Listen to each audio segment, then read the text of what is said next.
Richmond Magazine described you as possessing a hard-won optimism, which was a reference to your upbringing. Can you just tell our audience what accounts for your resilience, political and otherwise?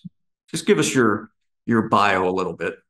Well, Larry, I was born to a couple teenagers. My mother was 16. My father was 18 when I was born. I always tell folks that I was blessed to be raised by my grandmother, a woman from the Low Country, South Carolina, Gullah Geechee. She brought me down to Virginia and raised me there. My father followed soon after. I grew up on free and reduced lunch and went to school in a predominantly white, community. And when you are poor and black, it's sort of, you wear that every day when you're Mhm. walking in rooms and you're the only one. But my father was the one who told me that, you know what, no matter what room you walk into, I want you to go in there and compete. Don't come in there with a chip on your shoulder. Go in there and compete, go in there and win. And I brought that attitude to everything I've ever done. And I became the first in my family to graduate from high school, the first in my family to go to college, the first in my family to graduate from college. And I always felt, so I guess you could say, blessed, lucky. And I turned that into the reason why I got involved in public service, Mhm. because I wanted to ensure that, young people like myself, growing up in a similar situation, had a fair shot. And I've been working on that from day one, whether working as a staffer and advising candidates. I started knocking on doors, when I was in college, organizing tough neighborhoods, trying to turn people out to vote. Ran the state Democratic Party when I was 26 here in Virginia. Got to advise the governors and statewide candidates, and that's how I met Governor McAuliffe. He made me Secretary of State, and I ran for mayor back in 2016, and here I am today. And I think, you know what, I'm not special. I'm not nothing extraordinary about me. And the men who I joined on this call, they probably have similar backgrounds. But I think growing up that way, it makes you resilient, and you're going to meet a ton of obstacles.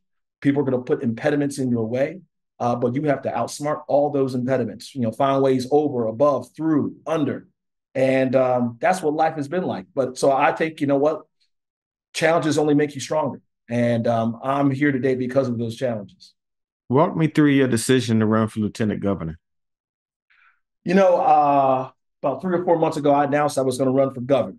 I think being mayor, number one, the toughest job in America, but it also gives you the requisite skills to be an executive at the state level as well.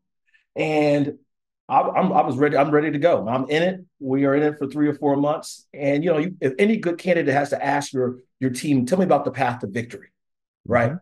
And the path to victory was there. It was may have been a narrow path, but it was there. But also, when you ask your team, what's the path to victory, you want to know what is necessary for me to win.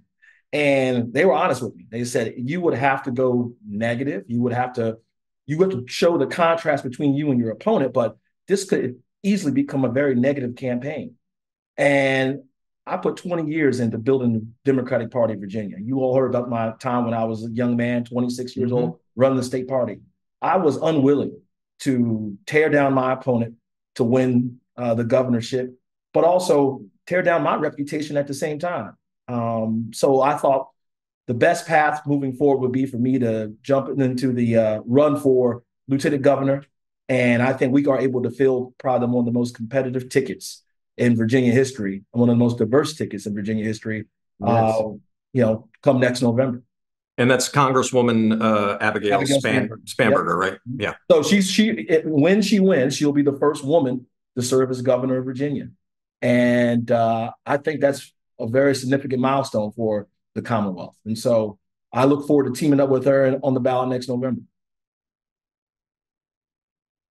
That's awesome. Now, and I got to say, Larry, not an easy decision to make, I must say. Not an easy decision, but as I may have said earlier before we started taping, there's nothing about having a child brings some clarity to your life.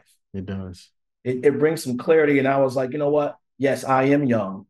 Yes, number two, I think this is the best decision for my family at this moment in time. And that's why I made the call. And so no looking back, I'm moving forward.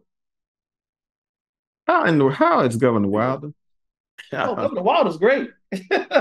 Governor Wilder's great. As you got you have Andrew Young in your backyard. Yeah.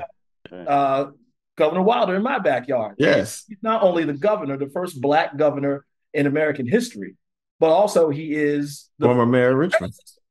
So, I try my best, as you told me back then, reverence. Yes.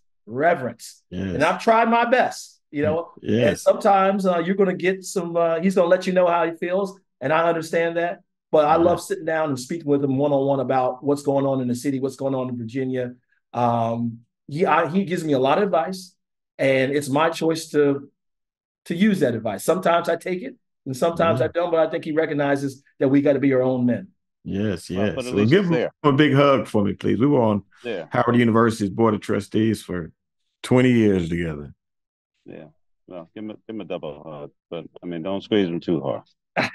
He won't let you, so you don't have to worry about that. 93 years old and sharp as a tack. Wow. Yeah. Wow. There you go. That's good. And congrats on Governor Wilder, walking us through that. Willie Brown just celebrated his 92nd.